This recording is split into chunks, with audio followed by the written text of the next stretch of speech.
Hello. ഇംഗ്ലീഷിൽ എല്ലാ നാമപദങ്ങളുടെയും അവസാനം എസ് അല്ലെങ്കിൽ ഇ എസ് ചേർത്താൽ ബഹുവചന രൂപം കിട്ടും എന്ന് ധരിക്കരുത്. ചില വാക്കുകളുടെ ബഹുവചനം വളരെ അപ്രതീക്ഷിതമായിട്ടാണ് കാണുന്നത്. അങ്ങനെയുള്ള ചില വാക്കുകൾ ഇന്ന് നമുക്ക് നോക്കാം. വളരെ കോമണായി നമ്മൾ ഉപയോഗിക്കുന്നവ. ഇനിയും പറയാൻ പോകുന്ന വാക്കുകളിലേക്ക് നിങ്ങളുടെ ശ്രദ്ധ ക്ഷണിക്കുകയാണ്. പീസസ് ഓഫ് ഇൻഫർമേഷൻ അല്ലെങ്കിൽ bits of information, not informations.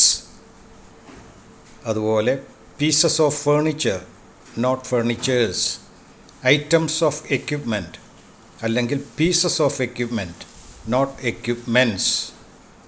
Bits of news അല്ലെങ്കിൽ items of news, not newses. വാർത്തകളെന്ന് ഉപയോഗിക്കാം മലയാളത്തിൽ, എന്നാൽ ന്യൂസസ് എന്ന് പറയരുത്. Pieces of luggage, items of baggage, not luggages or baggages. Pieces of advice അല്ലെങ്കിൽ bits of advice, not advices. ഇവിടെ C ആണ് കാണിക്കുന്നത്, എസ് സി അല്ല. എസ് സി എന്ന് പറഞ്ഞാൽ ക്രിയാരൂപം ഉപദേശിക്കുക. ഇവിടെ ADVIC ഉപദേശം. അതിന് ഉപദേശങ്ങൾ എന്നതിന് അഡ്വൈസസ് എന്നല്ല, പീസസ് ഓഫ് അഡ്വൈസ് അല്ലെങ്കിൽ ബിറ്റ്സ് ഓഫ് അഡ്വൈസ് എന്നുപയോഗിക്കുക. അതുപോലെ എവിഡൻസ്, എവിഡൻസസ് എന്ന് പറയരുത്, ബിറ്റ്സ് ഓഫ് എവിഡൻസ് അല്ലെങ്കിൽ പീസസ് ഓഫ് എവിഡൻസ്. ഇനിയും ചില ടിപ്സ് നോക്കാം. ബഹുവചനം രൂപീകരിക്കുന്നതിനുള്ള നിയമങ്ങളും എക്സെപ്ഷൻസും. ഒരു വാക്കിൻ്റെ അവസാനം S, double S, Z, CH, SH or X ഈ ഏതെങ്കിലും ഒരു വാക്കുകൊണ്ട് അക്ഷരം കൊണ്ട് അവസാനിക്കുകയാണെങ്കിൽ അതിനുശേഷം ബഹുവചന രൂപത്തിനായി ES ചേർക്കുക. ഉദാഹരണത്തിന് bus, buses, miss, misses, quiz, quizzes, church, churches, dish, dishes, box, boxes. മറ്റെല്ലാ വാക്കുകളുടെ അവസാനം എസ് ചേർക്കുക. മറ്റൊരു നിയമം, ഒരു വാക്ക് അതിൻ്റെ അവസാനം ഒരു വ്യഞ്ജനാക്ഷരവും Y എന്ന അക്ഷരവുമാണെങ്കിൽ Y എന്ന അക്ഷരം മാറ്റി അവിടെ I ചേർത്ത് ES ആഡ് ചെയ്യുക. ഉദാഹരണത്തിന് ബേബി, ബേബീസ്, സിറ്റി, സിറ്റീസ്.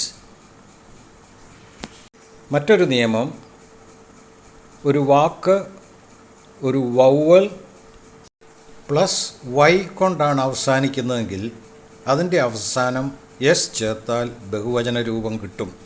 ഉദാഹരണത്തിന് ബോയ്, ബോയ്സ്, ഡേ, ഡേയ്സ്. ഇനി ചില വാക്കുകൾ ending in F or FE. അങ്ങനെയുള്ള വാക്കുകളുടെ അവസാനം F അല്ലെങ്കിൽ FE മാറ്റിയിട്ട് VES ചേർക്കുക. ഉദാഹരണത്തിന് leaf, LEAF, leaves, LEAVES. Knife, KNIFE, KNIVES, knives. എന്നാൽ ഇതിന് ചില എക്സെപ്ഷൻസ് ഉണ്ട്.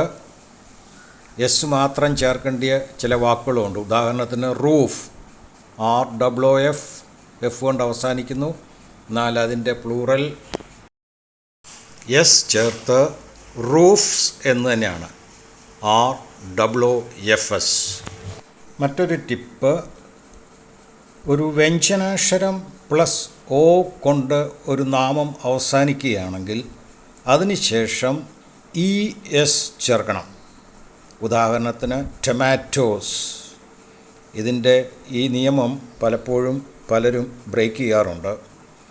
ലാസ്റ്റ് ടിപ്പ്, ഒരു വാക്കിൻ്റെ അവസാനം എ വൗവൽ പ്ലസ് O കൊണ്ട് അവസാനിക്കുകയാണെങ്കിൽ അവിടെ എസ് മാത്രം ചേർത്താൽ മതി.